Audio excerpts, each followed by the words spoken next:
Yang kami hormati rekan-rekan sekalian, terima kasih atas waktu yang telah diberikan. Di sini kami dari kelompok 4 akan mempresentasikan hasil diskusi kelompok kami yang berjudul Sosialisme, Komunisme, dan Fasisme. Sebelumnya izin memperkenalkan diri, nama saya Irawati selaku moderator dan rekan-rekan saya, Fatul Nufus sebagai pemateri pertama, Intan Amelia sebagai pemateri kedua, Titan Sibilia sebagai pemateri ketiga, Zahra Nufanda sebagai pemateri keempat, dan Mona Safitri sebagai pemateri kelima. Baik, kita mulai saja presentasinya. Kepada pemateri pertama saya persilakan. Terima kasih moderator waktunya. Di sini saya akan mempresentasikan definisi dari sosialisme. Sosialisme sendiri memiliki arti reaksi revolusi industri dan akibat-akibatnya.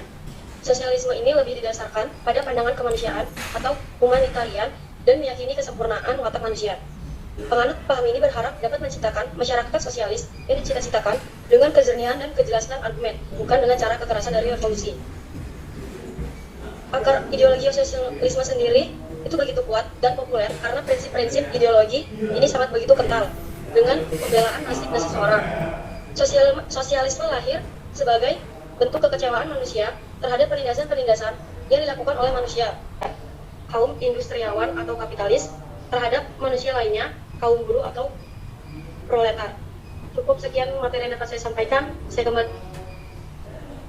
Terima kasih. Cara hidup baru yang suatu saat akan didiri orang-orang yang tidak tahu akan kelas dan skala sosial. Namun, komunisme sekarang mendasar berbeda dengan marxisme.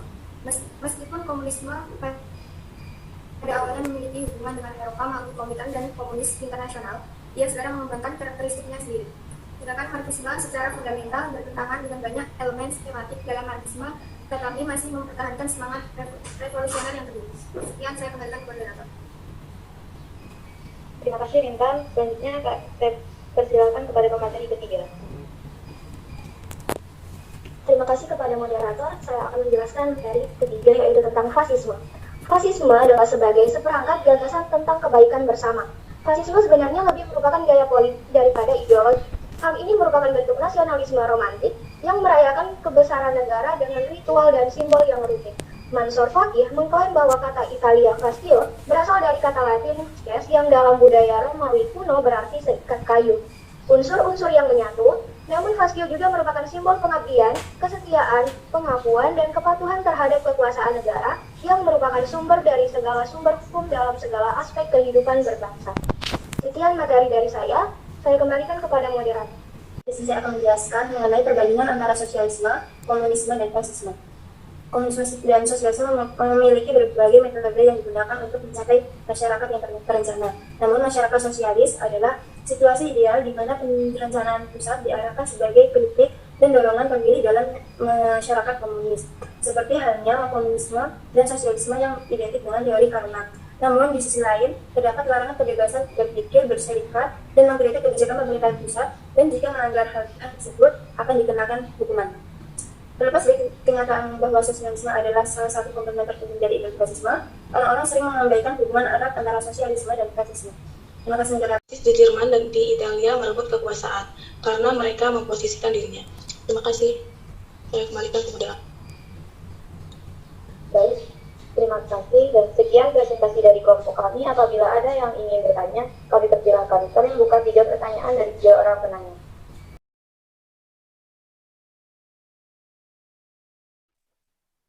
Pada Toi, saya persilahkan. Baik, izin memperkenalkan diri. Nama saya Muhammad Thoiyaf Ma'ruf dengan NPM 2213032017. Di sini saya mau bertanya, apa sih tujuan dari sosialisme itu?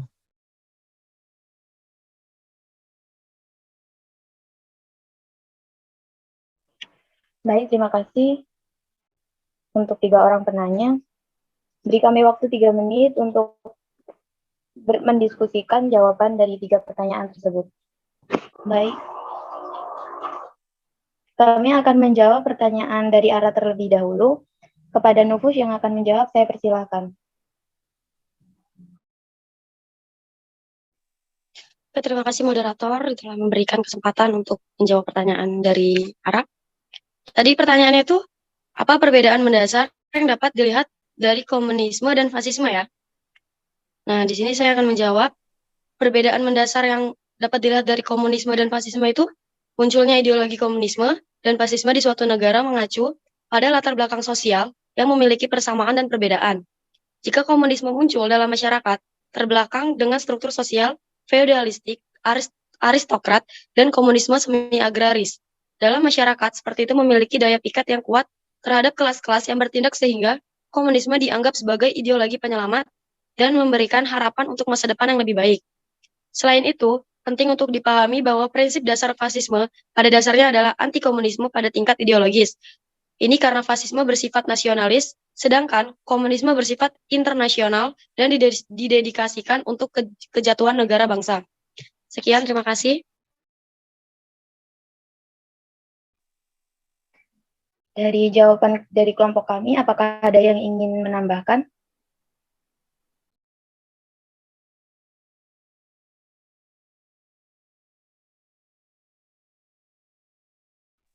Apabila tidak ada yang menambahkan, apa mungkin ada yang ingin menyanggah?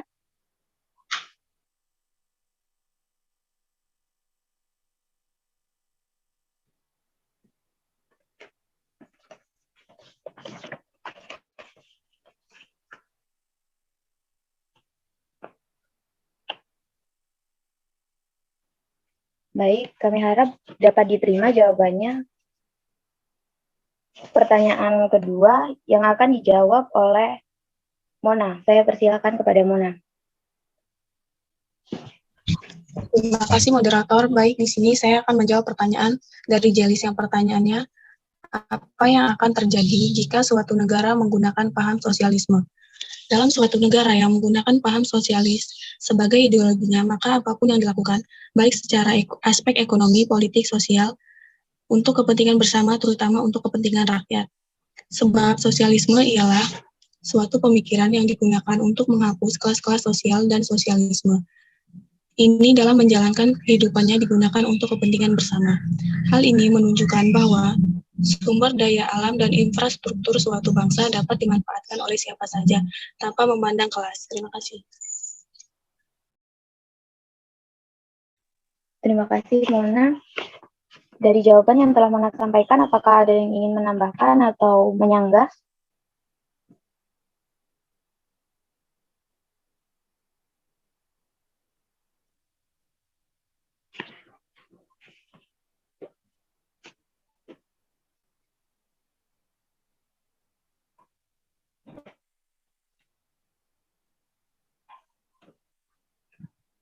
Kami rasa jawaban dapat diterima oleh rekan-rekan dan penanya. Kepada pertanyaan terakhir akan dijawab oleh Titan. Saya persilakan. Terima kasih kepada moderator. Saya akan menjawab pertanyaan ketiga, yaitu apa tujuan dari sosialisme? Tujuannya adalah untuk menciptakan bangsa yang makmur dengan membatasi kepemilikan individu dan mendorong usaha kolektif yang produktif. Terima kasih.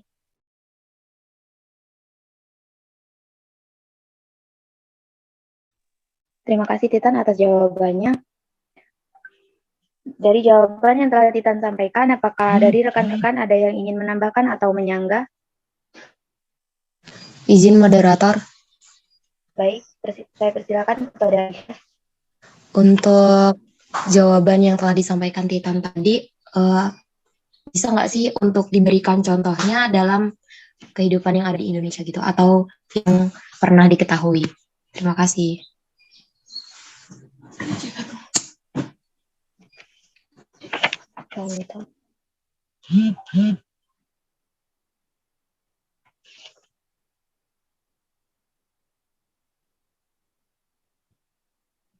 Terima kasih Aisyah. Beri kami waktu untuk mendiskusikan jawabannya sebentar.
Baik, jawaban akan disampaikan oleh Titan.